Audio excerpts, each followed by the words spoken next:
Today we're going to be creating a cloth simulation in Blender. Start by creating a new plane. We're going to scale this plane up as it is going to be our piece of cloth. Next we're going to go to edit mode by hitting tab or in the top left corner clicking the edit mode button.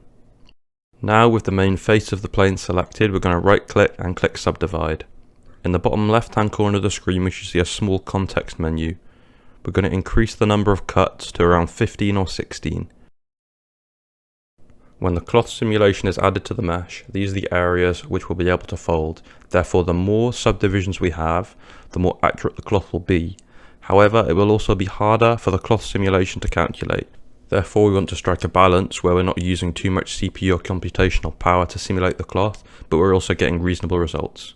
I'm going to add a second object in as a sphere, which the cloth will collide with when the simulation commences. Now I'm going to go to the Physics Properties tab of the cloth, and I'm going to go and tick the cloth button. There are a lot of different settings and properties here you can edit to edit how the cloth simulation will interact and behave. However, I'm going to leave them on default for now. Now I'm going to go back to my ball object and tick the collision. Now without doing anything further, we already have our completed cloth simulation. So when I hit spacebar, we can see the cloth falls down and wraps around the sphere. So if we left click the cloth now, we can fix this shading that's going on by hitting shade smooth. So from here, all you need to do to get your cloth simulation looking nicer is to go through the settings in the Physics Property tab on the right hand side and start messing around with things. To make my cloth look more appealing, I'm going to add a material and turn it slightly red. And I'm going to go to the physics settings and up the quality steps. The quality steps indicates the amount of accuracy the cloth will attempt to simulate when it is ran. If I scroll down to the cache tab, I will also be able to bake the simulation. Baking the simulation will calculate the physics, so it does not need to be done in runtime as it is currently being done in our timeline.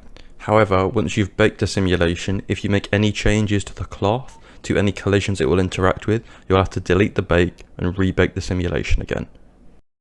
An easy way to make your cloth simulation look nicer is to make the cloth nicer.